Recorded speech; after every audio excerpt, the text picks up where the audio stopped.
Welcome to the Vyne in Hampshire, where we're really excited to see the tapestries back for the first time in 7 years. The tapestries were commissioned by Edward Chute in the early 1700s, and they were made by John Vanderbank, who was the leading tapestry weaver of his time in England. The tapestries came down off the wall 7 years ago as a result of flooding and roof leaks that we had here at the Vyne, and now we're really excited to see them back up on the wall because they are really beautiful tapestries. This process between taking them down in the first place and now rehanging them has taken quite a long time. Some of that is just the time it takes to conserve them. Some of it has been because of the pandemic. The tapestries, they're very old. They're made of organic materials, wool and silk, and the fibres lose strength, and things like UV light, they weaken the fibres. Just over time, like anything, just need a bit of help and support. Here at the Textile Conservation Studio, we have 3 of 6 tapestries from the Vyne in Hampshire. So once we receive the tapestries here at the studio on their return from wet cleaning, we then also look at their condition. We check the stitching hours that are needed on the tapestries, and we prepare them to go on the frames for stitching. Then another aspect is that we have to prepare the materials, including the linen support ground, and we dye wool. Normally we don't have exactly the right colour, so we do in-house dyeing here for most of our tapestry treatments. When they were condition checked, they were found to be really in very poor condition and in desperate need of conservation. So we feel that our work here plays an important part in their long-term survival, and we always try to carry out work that will last for at least 50 years, if not 100 years.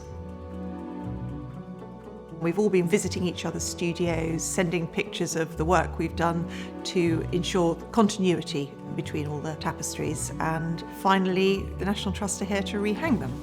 Historically, tapestries would be hung on hooks or poppers, but we actually use Velcro, which is really good because it evenly distributes the weight of the tapestry. You can then make little adjustments once you've got the tapestry up on the wall, which enable it to hang better.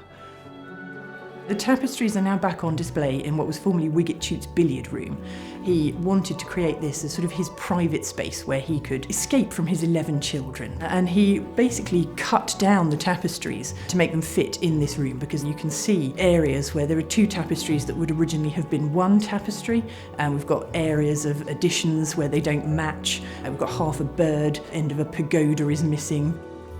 Within the tapestries themselves, they represent what Western people of the time would have understood to be Eastern ideologies. So we've got lots of depictions of various deities. We've got the idol cannon, which is a Japanese deity. That's almost a man being eaten by a fish with his worshippers at his feet. And then we've got the oath of the peach garden, which is taken from a Chinese classic literature book, Legend of the Three Kingdoms, which depicts 3 Chinese warlords swearing an oath of allegiance to the Han dynasty.